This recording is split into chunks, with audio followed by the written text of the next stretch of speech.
नमस्कार बंधुरा home of test चैनेले आपनादेर सबाइके स्वागत। एखन बाजारे प्रचुर कुंद्री पाওয়া যাচ্ছে, তাই আমি कुंद्री भातेर रेसिपिटी आजके करे देखाচ্ছি। আমি একটা প্যানের মধ্যে নিয়ে নিলাম 1 টেবিল স্পুন রিফাইন্ড অয়েল আর 1 টেবিল স্পুন ঘি।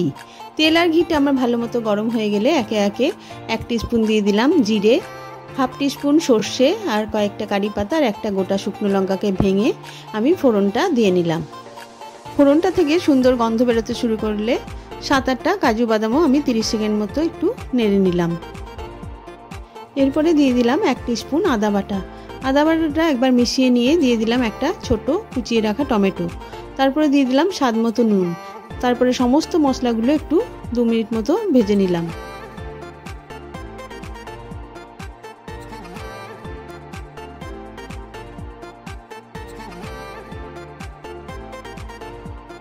এরপরে আমি 8-10টা কেঁদুরি পাতলা লম্বা করে কেটে রেখেছিলাম, সেগুলো দিয়ে দিলাম। আমি এখানে 1 কাপ বাসমতি চালের জন্য 8-10টা কেঁদুরি ব্যবহার করেছি। এগুলো দিয়েও আরও 2-1 মিনিট মতো ভেজে নিলাম ভালোভাবে। এরপরে একে একে দিয়ে দিলাম হলুদ গুঁড়ো, লঙ্কা গুঁড়ো ও জিরে গুঁড়ো।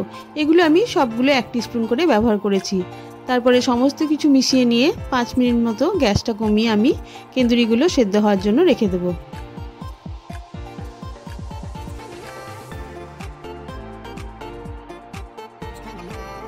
মোটামুটি আমার 5-7 মিনিট মতো হয়ে গেছে। এর মধ্যে কেঁদুরিগুলো মোটামুটি নরম হয়ে যাবে। এরপরে ঢাকাটা খুলে একবার ভালোভাবে মিশিয়ে নিলাম। তারপরে আমি 1 কাপ বাসমতি চাল ভালোভাবে রান্না করে রেখেছিলাম, সেটা মিশিয়ে দিয়ে ভালোভাবে একবার নেড়ে নিলাম।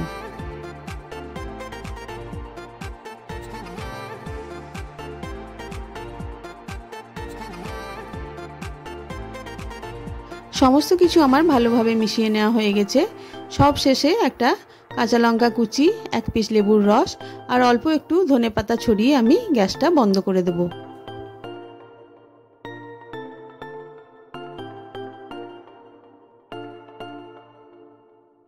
খুব সহজে সম্পূর্ণ নিরামিষ এই কুঁদরি ভাতের রেসিপিটি আশা করি আপনাদের ভালো লেগেছে।